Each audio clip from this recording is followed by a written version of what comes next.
Die groottes van elektriese velde veroorsaak deur verskillende puntladings word by 'n vaste punt gemeet. Vir elke meting is die afstand tussen hierdie vaste punt en die ladings dieselfde. Watter sketsgrafiek toon die verhouding tussen die grootte van die elektriese veld E en die grootte van die lading Q korrek? Die korrekte antwoord is A.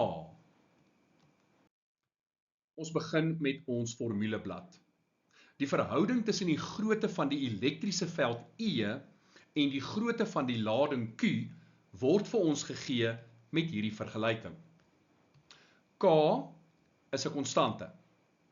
Die vraag sê ook vir ons dat vir elke meting is die afstand tussen hierdie vaste punt en die ladings dieselfde. So R² gaan ook konstant bly.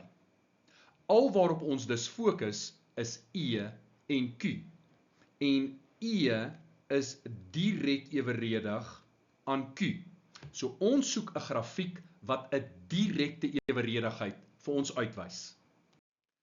Die enigste direkte eweredigheid is A, dit is 'n reguit lyn vanuit die oorsprong.